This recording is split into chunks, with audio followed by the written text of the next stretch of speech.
good morning, good morning.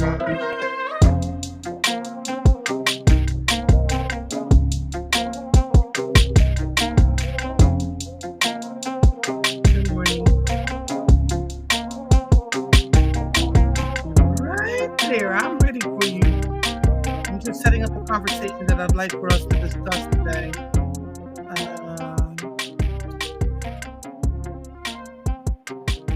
Well. Welcome to Mornings with Mogul, where authenticity lives and thrives to create a space of growth, healing, and joy. I am your host, Andrea Lawful Sanders, and each day we will cover the topics that are informative and engaging while learning from each other. Good morning to each and every one of you. It is Friday, September 5th, and it is my daughter-in-law's birthday. I'm so excited. Poor thing, 3 babies in 2 years, and just all the things that are going on. And so I'm looking forward to seeing her today. Good morning. Good morning. I see you, Renee. I see you. And I'm grateful that you can hear me clearly. I am asking for my guests to call in today. I'm going to put the number in on Instagram because I already have it on the other 2 platforms. Oh, thank you, honey. Listen, I am working diligently to stay above the fray and just not let myself fall apart out here in these streets. And the other thing that I have decided is that since I have all these clothes, that I'm just going to wear them. Doesn't matter what the day, the time, the fantastic thing. If there's nothing going on, I'm still going to wear my clothing. I wish I could stand up and show you the pants that I have on this morning, but just as cute as a button. Wear your stuff because you just never know. And so, oh Lord, I put the wrong thing in there. It's 215-400-0146. Good morning, Mr. Sanders. Thank you. Thank you. I realized when I sat down that something was missing, my tea and my protein shake. And I have enough water for the show. All right. So let's go, y'all. Let's go. I want you to all to call in today. 215-400-0146. And this is the reason why. My husband, believe it or not, is the one that sent this to me. And it made me stop and think. I've had conversations with friends of mine about all of this, what I'm about to discuss. And what I recognize on this platform is that you are able to, and you are transparent in having conversations with me, despite, what it might feel like or look like in the moment. My phone. Oh, good Lord. So I'm going to play a clip for you. And then I want you to call in and talk to me about this. This is Randy Moss, NFL player Randy Moss. Let me see if I can get him without it causing an issue. Listen. This is Jess. She needs her money to There's work an ad, and so once we get through the ad, we'll be all right. Bank Smartly checking and savings, helping her track her spending and grow her money. Just hold on 1 second for me. That's the power of Jess. The ad will be over in 2.3 seconds. I want you to listen to this, and then we can go. All right, here we go. When did you first know that something just isn't right? I got up a little fatigued, and my urine was a little dark. It was like the color of a soda, like Dr. Pepper. At some point, the viewers even picked up. Yeah. Your eyes. The jaundice of my eyes. What was it like when you got the diagnosis, when you were told? I was nervous because of the doctor talking about that C word. Is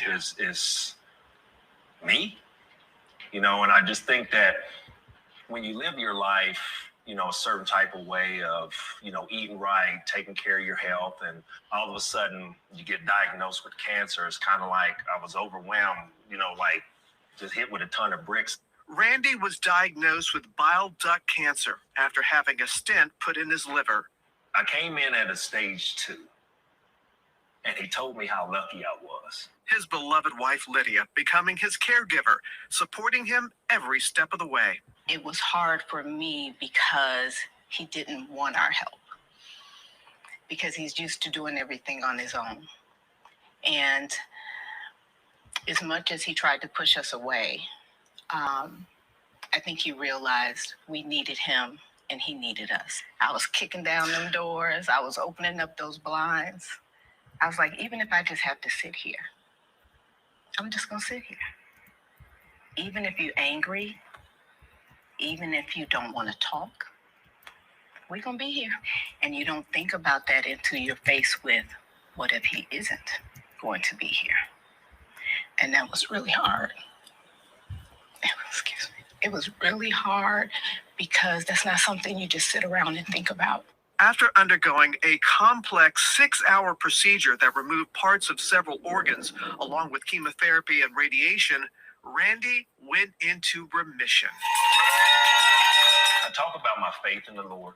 I talk about how much I love my family.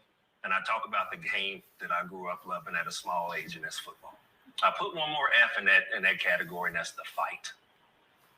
Because that's what I needed to do. He says his cancer journey made him reflect on a long-held struggle, the sudden death of his big brother, Eric. 2019, my brother mysteriously dies of heart failure. And I didn't really have time to talk to my brother when he left. My brother died at 48. And the one thing that I always prayed to God was, God, just give me the 50. But Randy says supporting his longtime friend, Deion Sanders, during his own cancer fight helped him with his grief. He called me. And the first thing he said is, I need you. And when he said that, it took me back to my brother. And he said, Mossy, I'm struggling with this. I haven't left my bedroom for like 4 or 5 days. And I just said, Prime, I know what you're going through, because when I got home, I didn't want to leave my bedroom. I just wanted to just leave my food by the door. I'll get it and come back and get it later. But one thing that my wife told me is, man, get on out of here and let the family love you. They miss you. And he did that. And right when he did that, he texted me back a couple days and told me, thank you. That was more of a burden lifted up off of my chest because of what I've been going through over the last couple of years, that I can finally be there for somebody. I think that there's a lot of, when I say selfish men, I don't mean it in a disrespectful way. We just, that mantra, I don't need the doctor to tell me what's going on with me. And I think for me, it's just more that you don't want to go see that doctor before it's too late. All right. So I wanted to play that for all of you. Good morning. Good morning. And I'm asking you to call in to talk to me, please. Oh, thank you, Viola. Marguerite says 6 people make it extremely hard for them to navigate the process. Can you call me, please, Marguerite, 215-400-0146? I have a friend right now that's searching for a kidney for her husband, and while she's searching for the kidney, he continues to do whatever the hell he wants to do, continues to eat, and every time you continue to do all the things that the doctors tell you not to do, you then fall back on the transplant list. And she's not the only one. I keep having these kinds of conversations with folks about what's going on. Talk to me. If you want to have a conversation about your own cancer diagnosis, or the cancer diagnosis of someone that you love, or the cancer diagnosis of a spouse, a longtime partner, let's discuss what this looks like, because so many people, I'm noticing now, it's folks in the that were in the NFL or the NHL or wherever they were that became broadcasters. Pay attention to me. When I decided that I was going to do radio, and I got those headphones that go over your head, one of the things that I noticed was that they cause cancer. It speaks like the tiniest things on the side. And I said, yeah, no. So when I decided to start my own podcast, my mics are in front of me. I'm using a microphone from a really, really, really, really good computer. And if I have to go out and do a live broadcast, and I have the mics over my head, but for no more than a couple of hours, and it's not consistent. I have friends who are in the broadcast industry, one friend in particular that I'm thinking about, and she retired after recognizing that she had uterine cancer, bladder cancer, breast cancer, liver cancer, and she swears it was because of all the dish and all the machines that they're using, to broadcast live to all of you day after day after day. And when I asked her what data did she have to support that, she said just about everybody that works with us in the television station over a period of time go through some kind of cancer. Randy Moss was healthy. He said he ate right, he exercised, he did all the things, right? And so talk to me about what that looks like in your own families. Have you gone through this? So many people. Let me see. When COVID ended, when they stopped saying that COVID was a major health scare, um, they said that the cancer rates have gone up. The cancer rates have gone up. They claim it was because the people were at home and they couldn't get to the hospitals, and so they missed diagnoses, et cetera, et cetera, et cetera. The rates of endometrial cancer in women have skyrocketed, and they can't figure out why. Right, and so let's talk. Can you just talk to me, please? 215-400-0146. If you can call in and have a conversation with me. And that's for all of you, whether you're watching me on Facebook, on Instagram, or on YouTube. I really want to have a conversation with you. This show works when we talk to each other, and that's why we've been having the dialogue. So let me see. Each year, the American Cancer Society estimates the numbers of new cancer cases and deaths in the United States and compiles the most recent data on population-based cancer occurrence and outcomes using incidence data collected by central cancer registries through 2021 and mortality data collected by the National Cancer for Health Statistics through 2022. In 2025, 2004, not 2,000, 2,041,910 new cancer cases and 618,120 cancer deaths are projected to occur in the United States. The cancer mortality rate continued to decline through 2022, averting nearly 4.5 million deaths since 1991 because of smoking reductions, early detection for some cancers, and improved treatment. Yet alarming disparities exist.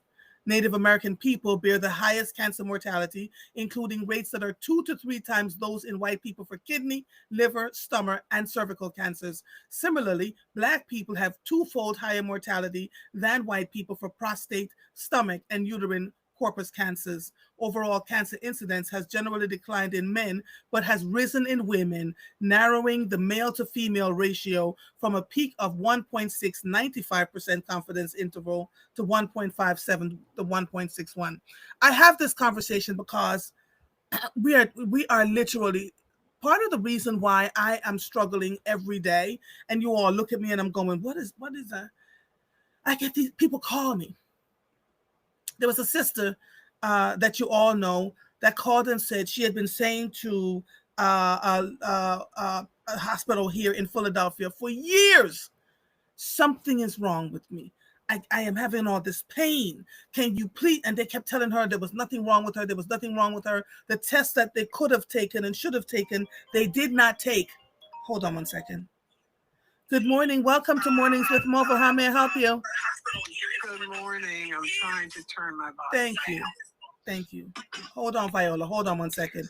And when she called me, she was so distressed because she was working in another state as a mechanic, an engineer for big airplanes, part of her issue.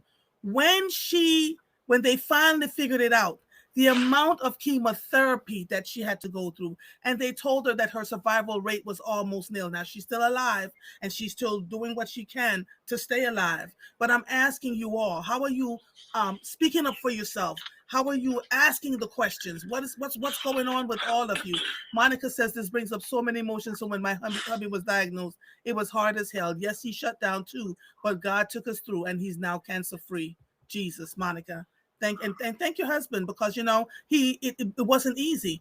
I know that when my husband spoke about his diagnosis with prostate cancer, I was shocked when he asked if he could get on my show. I was like, wait, what? He said, I want to talk about this. And I said, you sure? And he said, yes. And he began discussing, what it was like to be diagnosed with prostate cancer. How many men do not go because they're afraid of, the exam, the digital exam in their anus, and they're afraid of what that means to their sexuality. Should they, deal with this, right? So many people reached out and was like, oh my God, thank you. So many men kept stopping me on the streets and going, how's your husband? I went and got my exam done after I listened to him talk. So sometimes we as women can have the dialogue, but if the men aren't talking about it, the men are like, yeah, you're just saying it because you're the woman. So good morning, Viola. What would you like to add to this conversation? Good morning, everyone. I am a 42-year breast cancer survivor. I went through 2.5 years with my mother. I saw her burn to a crisp from chemotherapy and all. And I just knew that she wasn't going to be around long. When I went to that hospital the last day, I said, I won't be coming back here anymore. But that was 1980. She passed away August 4th, 1980. I was diagnosed with breast cancer 1983. I believe stress played a major part. My mother was the first one to have breast cancer in the family. My mother had a very stressful life. I could tell you all about it. But with me, I said it was the stress of her dying. I was 33 years old. I am now 77. I'll be 78 the end of this month. I prayed. When I first was diagnosed, I found my own lump. They weren't giving out mammograms to anyone under 40. I woke up undressing that night I was undressing and found this lump high up on my chest. And I had just had a miscarriage February the month before. I told my husband I have a lump. I went to the doctor the next day. Within 3 days, I was being called back by the doctor. I went to the doctor, had the biopsy. They said it was cancerous. Between that day, March 29th, and April 13th, I was in the hospital being operated on, having a mastectomy. I had 4 opinions. I went to Jefferson University Stop for a Pennsylvania. second. Stop for a second for Yes. me. What stage were you that made you decide to have a mastectomy? They didn't have stages back then. They just told me that I had to have my mastectomy. No stages, no first or second stages. But me, myself, now that I see all this, I believe I could have had the one that people are dying from that they find out real, Wow. What's that? I can't even think of the name of it. But all of them, and even a friend of my grandmother's that worked at Fox Chase, he said, Pansy, she's too young to have a mastectomy. Let her bring her x-rays in. Wow. I carried x-rays 4 different places, and they all gave me the same opinion from the first time that I got my biopsy at Einstein, Dr. Robert Summers. Dr. Robert Summers is still alive at Einstein Hospital. And I had the mastectomy, but I had people praying with me. I was doing a head at home, going to see a doctor, doing a hairdresser, doing, back and forth. And I prayed for myself.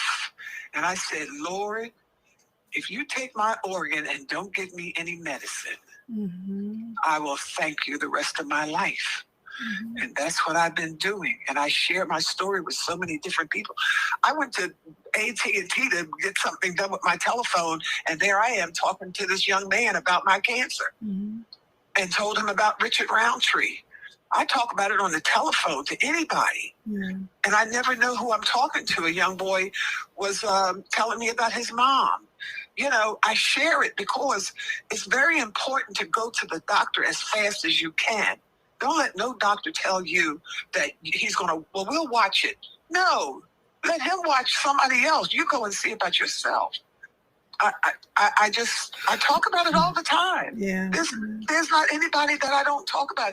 I'm friends with a lady down here in Delaware, and she's already had a double mastectomy. And she's losing her teeth based on the fact that she's had the chemo and the radiation and all. But you got to change your diet too. Yeah. You got to change your diet. I drink 1 cup of coffee a day. 1. And if I come to your house and you don't have anything that I can eat, I go home hungry. Yeah. But you got to go see about yourself. Randy Moss. You got to pray for yourself. Yeah. Randy Moss said he was hoping against hope something wasn't right, but he was right. He was hoping against hope that nothing was wrong with him. But when he went to urinate and it was the color of Dr. Pepper Pepsi. Dr. Pepper. Dr. Pepper is that dark brown. Oh, yes. When your urine comes out dark brown, run, not walk to the doctor, right? They had to remove several parts of all of his organs. You hear them say parts of several of his organs to get him to a place. So if he wasn't Randy Moss, because I need us to be very clear sometimes, if you are not able to advocate for yourself, if you don't have the money to do the things that needs to be done, then, guess who's calling? Mr. Sanders is calling. Viola, let me Hey, let him mister. on. Hey, Let me mister. let him on. All right. All right. But Thank you, honey. you gotta Love you. take care of yourself. Love I you. thank you. Thank you for anyone that's listening and hope that it can help someone. You're welcome, my darling. Talk soon. Mr. Sanders, I recognize your phone number. How are you? I'm doing fine, thank you. So listen, I know you're getting ready to walk out the door. This is my husband, by the way, for those of you. Oh, For those of you I who am out the door. You're out the door. Okay, so you I can am talk out to the me. door. Yeah. Transparently, I reached out to him and I said, if you feel like talking about this, can you call me, please? But Monica says, my God, as a caregiver, you and Mr. Sanders helped us both to get through this. Your transparency was an amazing help for so many of us. I thank you so. So do you feel like, because you did say this to me some while ago, that you need to come back on and talk about your journey through prostate cancer, what it has been like, how has it impacted us as a couple? What parts of this would you like to share with my audience? Well, I could share all of it until I get to my destination. Okay, go ahead. Yeah, well, first of all, I have to give an honor to you, the family, and the Lord above for keeping me here as long as I've been here. It has not been an easy journey, but you have made it so much easier, as well as your sister. When I came out the hospital, everybody was there. I had so much support. It was tears of joy, and I would not have made it without all support I got from all of you and God, especially you. So hold on one second, Mr. Sanders. So let me be clear with all of you that when my husband went into the hospital, he was supposed to only be there for a day, the day before my birthday, and he was supposed to be there no more than 2 days. He ended up being in the hospital for 11 days and came close to dying. So when we began hearing, all of his family members started showing up from different parts of the, Jersey, Pennsylvania, whatever, and from Atlanta. His sons flew in. One son flew in, and my sisters started coming from Jamaica, from ATL, from wherever they were on earth. And my one sister, my youngest sister, was coming in every weekend until the other sisters could come in. When the week that you were released from the hospital, my sister, who was a nurse, she flew in and sat and looked at all the discharge papers and say, do this, don't do this, take this, da da da da da da da.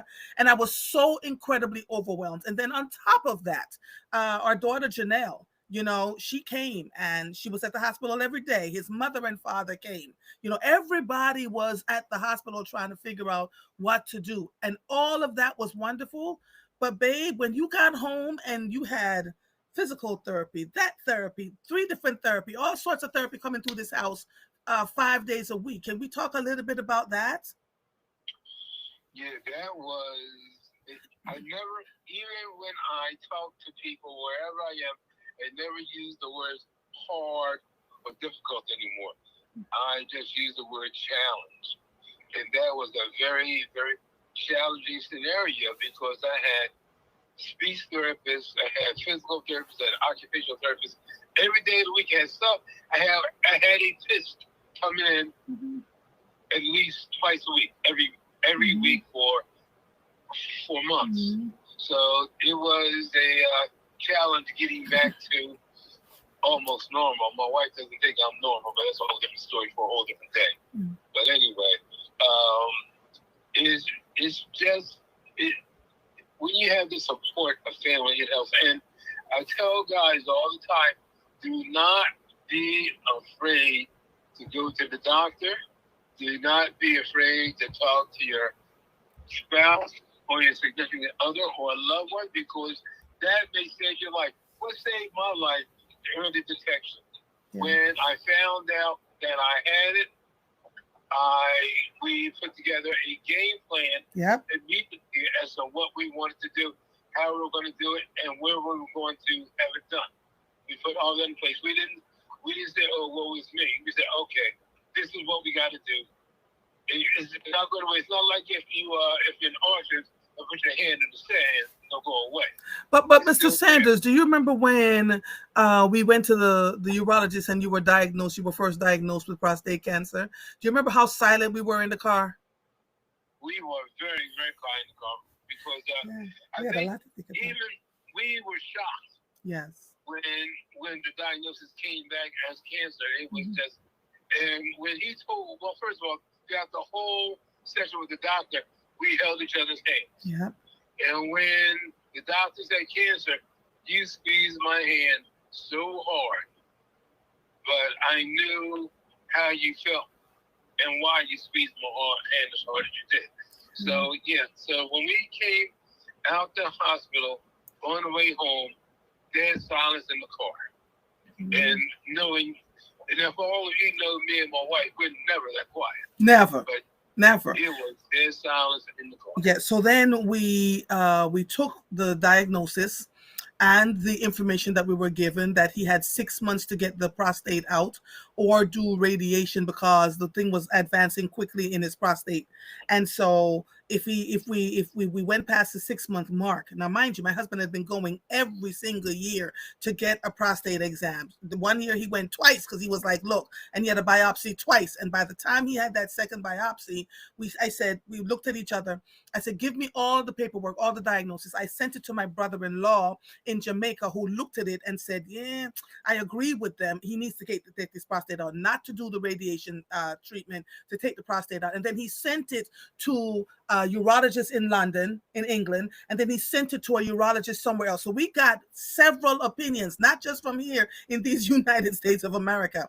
So we knew at that point we were going to have his prostate removed. Now, let me say this to you. There are a ton of men, babe, talk about the men who sit on prostate cancer diagnoses and saying absolutely nothing until they're in so much pain and they can't urinate. You were nowhere near that, right? Let's talk about that. How do you what do you want to say to these men who sit on their prostate cancer diagnosis for years at a time? It doesn't go away and it doesn't get any better. The sooner the better. I know for a fact early detection saved my life. If I had waited and waited, I may not be here talking to you in your pretty face. So that's all part of it. And some guys sit on it and they don't talk about it, and they're ashamed and afraid. They're afraid they're going to lose their spouse. If I say this, what kind of man am I? So it's all those machoisms that come into play. Everything. So it was challenging, but let me tell you, I'm glad I did what I did when I did it. A lot of guys that feel like they're out on the island, they have no idea who to talk to, which way to turn. Yeah. Because they're afraid of the repercussions. They're afraid of how we are culturally within. Are we going to, just not deal with them anymore? Oh, we can't talk to that guy. Yeah, he has this, he has that. Right. Yeah. And also, sometimes when we talked about the alternatives, we knew that we did not want to do any of those alternatives. Yes. None of them. Yes. Yes. Now let's talk a little bit, because you had to start over from scratch. Yes, I did. You had to you had issues, and to this day, every time he goes to a doctor, I go to the doctor with him. They look at his chart and go, "We are so sorry this happened to you." We're not going to talk openly about exactly what happened at that hospital. not right now. Right. Can I backtrack just for a minute? Yes, honey. When I was getting the PSA every year, I know the last year I told the nurse I need a PSA, and she said, "Well, Mr. Sanders, you just had one last year. You should be okay." I said, "No, give one to me anyway." And I'm glad I got that PSA done then, because it was advancing very quickly. Yes. And so had you waited another year, we would have been having a whole different. Yes. It may have been too late. Yeah, we'd have been having a whole conversation had you waited another year. You're absolutely correct. So, my husband was so incredibly sick. Speech was difficult. Movement was difficult. So you had to do occupational therapy. You had to learn how to do certain things all over again. We just never talked about it publicly. And then because of that, because he was going through all of that and had to spend the next 6 months just coming back to normal, we, we, there's a piece that, after you come out of the hospital, you go to train your bladder. Can you talk a little bit about that, babe? Oh yes. So I was getting occupational therapy at home, and then I had to go to a pelvic floor specialist to help out with the incontinence issue. Right. So I went to a pelvic floor therapist for several months to help retrain my bladder, because the bladder is nothing but a muscle as well. Right. So I had to go through a retrain of that, to do lots of different exercises. They told me what I could do at home, but when I went to the facility, they had other special equipment for me to use to help me out with that. So I'm not 100% yet, but I'm still working on it. Mm-hmm. But I'm a whole lot better than I was a while ago. Yeah. Do you remember Deion Sanders talking about having cancer recently? Yes, I do. Yeah. Yep.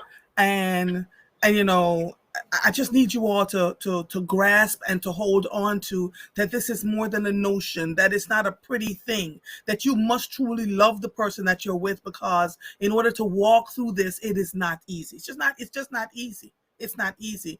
Yeah. And my husband and I would go to the doctor, and he would ask the doctor questions, and I would look at him and say, listen, we're in this thick or thinly. Now, babe, I want you to hear this. Montel Jordan, singer Montel Jordan, had prostate cancer, right? He had a prostatectomy, which is what you had. So he said that this is how we do it, singer. This was written by USA Today by Anthony Robledo. This is how you do it, singer, confirmed under the Today Show Thursday, September 3rd, that his cancer returned after he underwent prostate removal surgery last year. The R&B artist was first diagnosed in January 2024, which is when you had your surgery, and later thanked early detection and a prostatectomy procedure for being cancer-free. However, further checkups revealed he had cancer in his lymph nodes, which he's undergoing radiation to treat. So his cancer had spread, and they weren't aware of it. You so far have been fine, right? You're still okay. Yes, I am. But I always need to go to a doctor to get checked periodically. Mm-hmm. Because even though I'm okay now, you just never know. Yeah. So early detection saved your life, which is a beautiful thing. And we are absolutely grateful for that. But how are you feeling now today? What is it? 2024? Jesus, the last 2 years. So it's been a year and a year and about 8 months. About 8 months, yes. So okay, 18 months. Okay. 20 months. So how are you feeling now today? Well, I'm feeling a whole lot better. One of the things that was essential is for me to learn how to talk again. So I had to go through speech therapy. Since I'm an educator, I have to be out here talking to everybody all the time. Did you hear what my husband just said? He had to learn how to talk again. Yes. So that was one of the more challenging issues, even though it's not my prostate, it's my mouth. Yeah. But I had to learn how to talk in, because everything in you is connected with a particular muscle or series of muscles. So I had to do that. I had to learn how to walk, and had to train my bladder not to go to the bathroom every time I felt as though I had to go. Because sometimes it was just more of a mind thing. When I would get there, it would be nothing, because I just thought I had to go, but a lot of times it did not. So I had to retrain my entire being to do the things that I'm doing now. So I do feel a whole lot better. I'm up and about. Like you said, I'm on my way to my destination, so I'm not home in a rocking chair. Yes. Yeah. That was the biggest fight that we had. He was like, I can get up and go. I was like, Ninja, no, you are not going to work. He was, because he said, if I sit here and do absolutely nothing, I'm going to die. I was like, okay, all right, we'll figure it out. So that was the battle that I lost, that he won.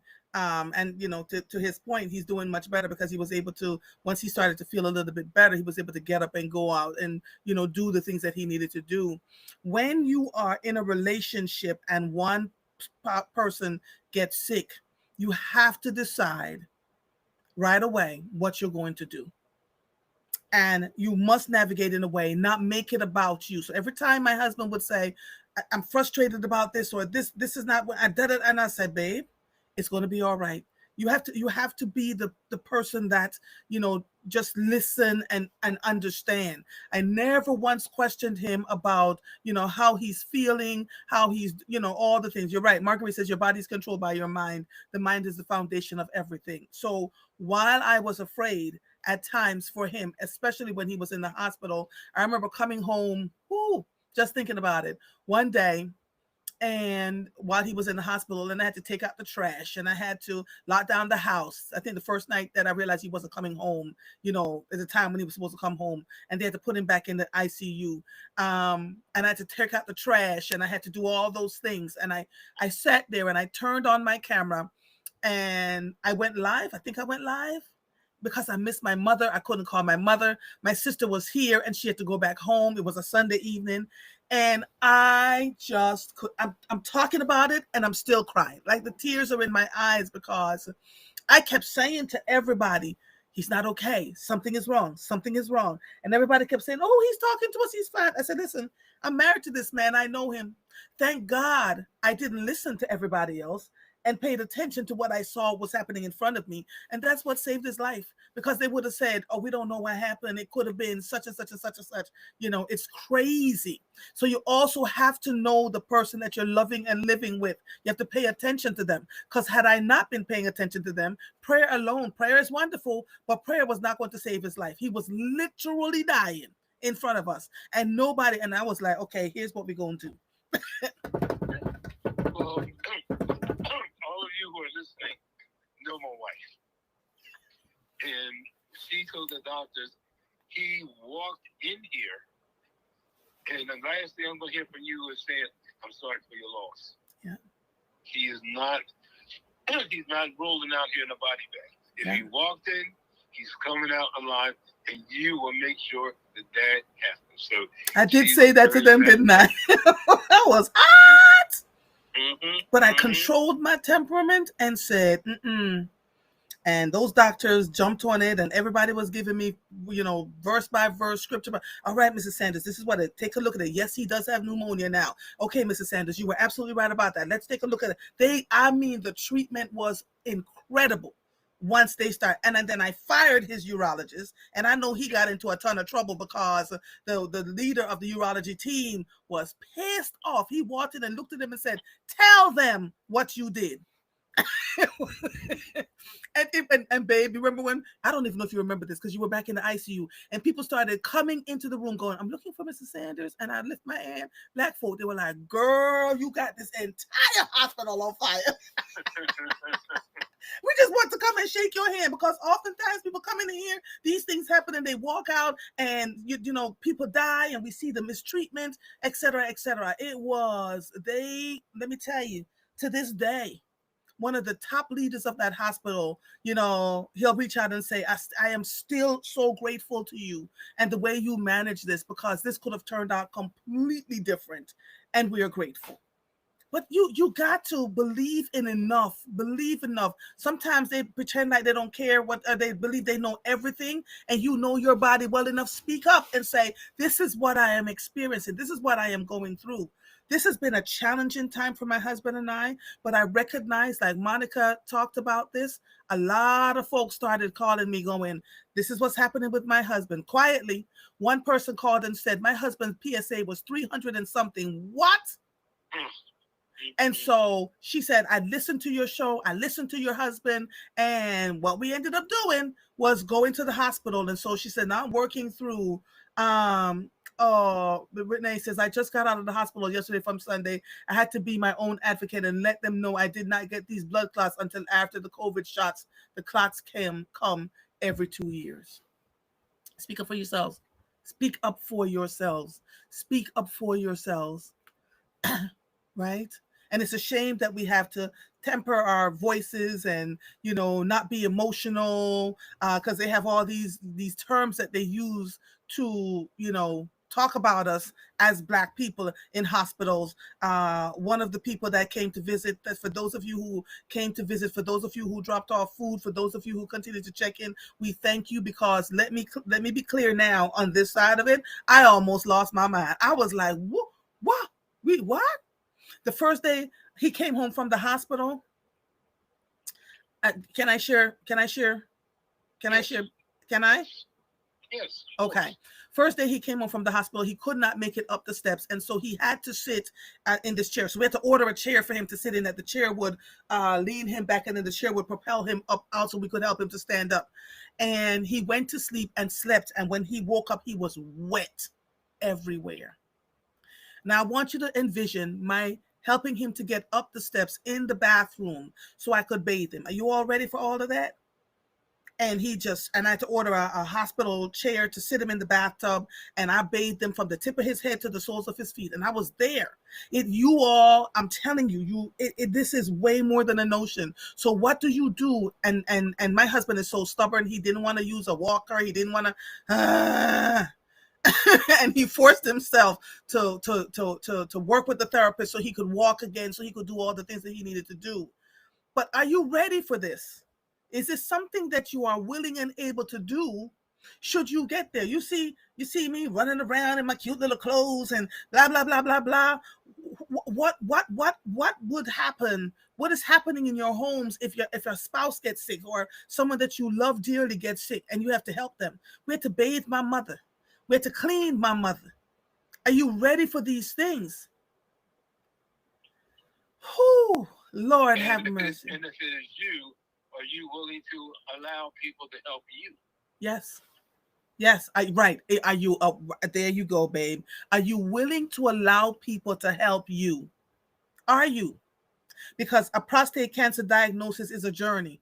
It's not just taking out the prostate, it's retraining the bladder. It's making sure that you're in a healthy place. Most men, the biggest thing that they have to deal with after they have a prostatectomy is to just retrain their bladder. My husband went through something completely different. And so it is, we have to talk about these things. I am very transparent with him about my diabetic diagnosis, even though my A1C has been damn near normal for it's been in the fives. It has not gone back down to 4, but it's been in the 5. So it never went back up to 6 from 2019 when I was first diagnosed. I'm constantly taking care of myself. But I say to him, he said, babe, do you want to? And I say, remember, I can't eat such and such and such and such. And he said, oh, I forgot. So he's always thoughtful about what goes on my plate. What am I eating? What's healthy for me? I'm on my way home. I know you didn't cook. I'm bringing you a salad. Where do you want it from? And we talk. Communication is absolutely important. I didn't even know we were going to go down this rabbit hole today when I got on the air, right? But communication is absolutely important. It's a lot. Donette says in 2018, I also almost died from an infection. The first hospital treated me poorly. I was unconscious and not doing well. Thank God my family moved me to a different hospital where I received better care. So you hear us talking about advocacy, advocating for yourselves, having your family members advocate for you. Somebody in your family has to know every damn thing about your health. This is not the time to be cute and say, I don't want nobody in my business. That's not the time. Somebody needs to know. Somebody needs to know. And so it's just, I have to thank our daughter, Janelle, because before my husband was diagnosed, I had gotten a trip to go to Hawaii for my birthday in 2024. And I was about to cancel that hella expensive trip. And he looked at me. I think he walked, I was sitting in a room. And he looked up, he was sleeping, and he looked up and saw the tears just pouring out of my face. And he said, I need you to get on that plane. And I said, I'm not leaving you here.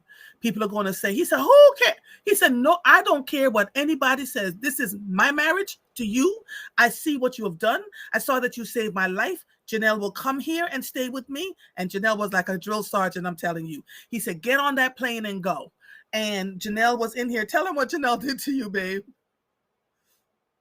Oh, my goodness. She did too many things. She said, Yep. Pop, you couldn't do this, Pop. You're not going to do this. Yep. And she went out to give me something to eat, and you don't have to be sick because all I wanted was 2 French fries, and that was it. Yeah. You didn't eat. He lost about 30 pounds. Yep. It was pretty bad. Couldn't eat a thing. But she was there all the time, making sure that I did all the right things and helped me up. She always brought me food, and I remember when I was able to walk, she allowed me to walk up and down the block, and she stayed there on the step, making sure that I walked up and down the block. Okay. Mm-hmm. Then she said, "Well, maybe I'll let you walk around the corner." Mm-hmm. So when I walked around the corner, she was there at every corner, make sure I made it to the next corner. Yeah. So she was always there for me, Yeah. helping me with the. Yeah. So thank you, babe. I appreciate that. She really was. And she continues to come here. It's been a year, 18, 20 months later. She continues to come here and check in and make sure we're okay. If I have to go somewhere, if I have to travel, she's the one that's in this house with him. He's never here by himself. Right. And and the other thing, he could not drive for a good long time. Oh, he was hot with me. That was a problem. So you have to be ready. You heard Randy Moss talking about this, being diagnosed with some kind of something going on with his liver. They removed parts of his body, of his organs. So several parts of his organs were removed, and he was done. You have to have people around you that's going to lift you up and say, "Get up out the bed. Come on. Open up the blinds. Open up the window." Montel Jordan's prostate cancer came back. I have friends who are terminally ill right now from prostate cancer. How are you supporting them? What does that look like? Are we taking care of one another? And when you have the option to eat better, I'm not asking you to be a size 2, 4, 6, or 8. I know a lot of people are talking about, I know a lot of people right now are talking about, I'm a size this and I lost this amount. You are all we want is for you to be healthy. That's it. That's all we want is for you to be healthy. So, babe, I have reached my destination, but I just want to let people know, please don't turn your back on people. Do not. Yeah. Because that is all part of therapy. Making sure you that support them. If they tell you that they have an issue, don't just go away. Yeah. That is very, very unhealthy for them. And in the long run, it's going to be unhealthy for you. Yes. So be there for them. And be honest, be sincere, be genuine, be authentic. Yeah. And I have to get in here and do Thank you. Thank you, my husband. Thank you for the update, because you kept saying you wanted to do an update. You didn't want people to think you just disappeared. But he was going through so much at the time. So we just had to navigate through that. Thank you, darling. Have a great day. I'll see you later. All right. Bye, honey. Bye-bye. Bye-bye. Beatrice says, Mova, I remember when Mr. was in the hospital and you baby emailed the top doctor in the hospital and head started to roll. Yeah. You've got to, advocacy has to look a certain way, right? You've got to speak up and speak up for your health and for your own well-being, because I'm telling you, it is never easy. So I want to thank you, all of you, for jumping in and letting me know how you dealt with your health issues. Renee says my hematologist told. So Renee says, I just got out of the hospital yesterday from Sunday. I had to be my own advocate and let them know I did not get these blood clots until after the COVID shots. The clots come every 2 years. She says, my hematologist told me to discontinue the shots. I only had 2. And then she says, my daughter may not be there when I want her, but damn it, she's there when I need her. She was right up there advocating for me as well. Yeah, I need you all. And many of you right now are sitting in spaces right this second as I am talking to you with either yourselves being sick, because I'm seeing a lot of people ringing bells that I had no idea had cancer, right? So a lot of you are sitting here right now being really sick. I need us to help each other, because we are not only afraid of going to the doctor, oft sometimes we get dismissed when we're saying, I have this symptom or that symptom. Lena says, and don't be afraid to change doctors. But thank you for sharing and being transparent. You're so welcome. You're so welcome. You're absolutely welcome. It's been, whew, let me tell you. And so now you know, now you all know that that's what was going on from 2024 into now. It's been a lot. It's absolutely been a lot. Viola says we had an exercise class at Einstein Hospital 2 days a week. But here's the thing: just walk, walk. My husband's grandfather lived until he was 101, and he was a postman. He was, delivering mail for decades, and he walked and walked and walked everywhere. Never got a car, never bought a car. He just walked everywhere. And let me tell you, all that walking for all those years gave him longevity. 101. He had just missed being 102. It's a lot. And so my husband, even when he is not working, will get up and say, I'm going to go find a big box store and just walk in. I'm not spending any money. I just want to walk all around the store and look and see and walk all around the store. So he continues to do all that walking. I need us to figure out and talk about how we support one another. And you don't have to tell the whole world that you're sick, but what you can do is have dialogue around, all right, there's something going on here. Just the people that you know and love and care about. Can you help me here? I was diagnosed with this, or I was diagnosed with that. Can you help me to navigate through all of this stuff so I can go through it? Because what keeps my friends alive that have had cancer for years and years and years is they're being optimistic, and we work with them and send them places. You want to go, where do you want to go visit? All right, somebody will buy a ticket to go over there, and somebody will buy a ticket to go over there, and somebody say, all right, come visit me, I'll take you to this place and that place and that place. And that helps them to stay afloat and to be optimistic as they're going through what they're dealing with, right? So it's just beautiful. I thank you all. Thank you, Viola, for calling in. Thank you, all of you, for your transparency. I'm going to end the show on a lighter note. Went to drop my car off to get regular maintenance, and they hand me a loaner. And I'm sitting there trying to get out of the parking lot, and all these people are coming in. And I look to my left, and I see one mechanic in a bay, and he opened up the oil underneath the oil can underneath the car, and blackness came out. You are not to drive your car until your oil is black. I remember when I had my Toyota Avalon years and years ago, and I would take it to Vinny, and the oil was to be changed every 3,000 to 5,000 miles. I would bring it in 500 miles before it needed to be changed, and Vinny would say, "Look at this. Your car has 200,000 miles in it, and the oil is coming out red." If you take care of your car, you don't have to do anything. You won't have to change the oil pump, the water pump, the this pump, the that pump, because the oil is the blood life of your engine. Now, I recognize that some mechanics are little thieves, especially you go to some of those little shops. Sometimes a dealership too, and they'll tell you your car needs this and it doesn't need it. But I'm begging you, take care of your cars. You spend so much on them. They depreciate horribly when they come off the lot. At the very least you can do is make sure that when you're driving them, change the tire. One guy came in with a top model truck, and all 4 of his tires were bald. And I looked at him, and he looked at me. He said, I know. He said, but these tires are expensive. So I just waited to the last. Bald. He said, I waited to the last second. So, and you all remembered when I was driving across the country last year, and I went up into the hills, came through Nebraska, went into Oregon, drove down to California. And as I was driving down, when we got to Oregon, I said, I need to just do a regular maintenance.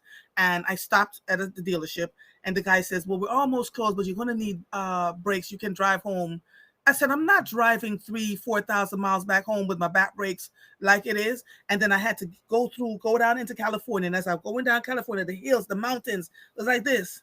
And so I stopped at another dealership in California, and they were like, yeah, now you need back brakes. So I made them change the back and the front brakes. I made them change the brake fluid to completely change the brake fluid, and we were able to come home safely, right? Because we knew we were going through mountains and hills and valleys. We went through Death Valley. We went through all these other places. So if you're going to travel across the country, get your full workup done on your vehicle if you're driving, like we do, right? If you're driving across the country, get a full workup on your vehicle before you get out there. And then when I got back home, I changed all 4 of my tires. And the guy was like, you could drive for another 5-6 months. I'm like, yeah, no, I don't know what the winter is going to be. Change all 4 of my tires, right? Viola says her car has 321,989 miles. If you take care of your car, it will absolutely take care of you. Okay? I love you all. It's 7:25. I still have the loaner because my car, that they were so busy yesterday. I'm going to go get my car this morning and figure out what I'm doing with the rest of my day. Happy birthday to my daughter-in-law. I love you so much. She just responded to me. I sent her a gift. But she gave me 3 of my 4 grandchildren. Oh, by the way, we have another grandchild coming, not from her, not from her, but Mr.'s oldest son is getting ready to have a daughter. And so we're excited. And so now we'll have 1, 2, 3, 4, 5 grandchildren. Beautiful. Absolutely beautiful. So I love you all. Enjoy your weekend. Stay calm. Find great things to, give you joy this week. Try not to listen to too much of the foolishness that's going on out here. Monica says, thank you, Andre. I cannot express how much you and Mr. have helped us and continue to get through this battle. But I'm still in it with you. So call me, Monica, because I'm still in the battle with you. It didn't, because my husband was so sick when he came out of the hospital. We're still there. So call me. We talk.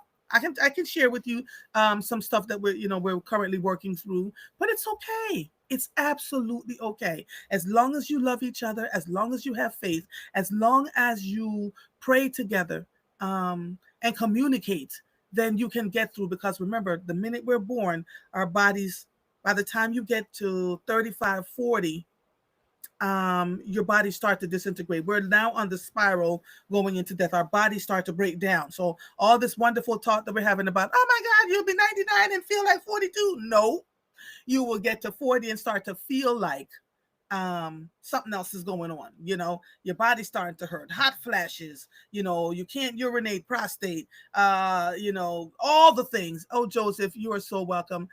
He says, have a great weekend. Mr. is brave. He is brave, but he has a wife that plays 0 games about him. And I do mean 0 games. We're not out here playing this. Have you too, Laverne. She says, have a safe, great weekend, everyone. I appreciate you both sharing and transparency. This show, and I keep telling you all, this show is literally about how we navigate through life. This is not about politics. It's just not. We're not going there. We don't want to be there. I need to talk to you all about what are we going to do, as we're living. What are the things that are bothering us right now? It's the loss of jobs, and I'm hearing a chatter about the fact that more jobs are going to be more people are going to be let go, especially in the tech industry, right? How do we support our children? How do we support each other? How do we keep our peace of mind? If you ever want to go hiking, let me know. But just know this is not taking a walk. This is literally hiking, climbing on the trees, climbing over trees. You see deer in your pathway. There are coyotes out there now, I'm told. Speaking of coyotes, let me just do this one last thing. What the Sam Hill is going on in Philadelphia with all the raccoons? Families of raccoons everywhere. And I mean just popping up, and they're ugly and they're not small. How are we navigating through that? What does that look like? Right? Don't leave your food in your trash cans. Try to keep any kind of food in your house, in your freezer. If you have space in your freezer, any old food, put it in a bag, tie it up, and keep it in your freezer. Do not put food outside because it attracts them. They come and they want to eat. So keep your food inside. Try to minimize the amount of trash. Make sure whatever trash you're putting out does not have food in it until it's time for your trash day. Marguerite says, yeah, we're not hiking with you. It's good exercise, right? If I'm flipping 300-pound tires and lifting bars and, pitting a NASCAR race car in 2 pumps, I'm strong. I get that, right? But you don't have to do what I do. Just take, come do what you can do. And when you're tired of me, just say, I'm going back home. I'm not doing this anymore. So, and the rats are also increasing. So, I don't know, Lena. I don't know who you called to get rid of them. I don't know who you called to get rid of. And you know, we thought New York had all these rats, but rats travel, raccoons travel. Now we have coyotes in the Wissahickon Trail. So be very mindful as you're out there and leash your diggity dang dogs, because if the dogs run off into the trail off the path, they can get snapped by a coyote. So I know it's all that stuff going on, but happy weekend to all of you. Love you dearly. This episode of Mornings with Marvel is officially over. I'll see you when I see you. Bye, everybody. Bye-bye. Bye.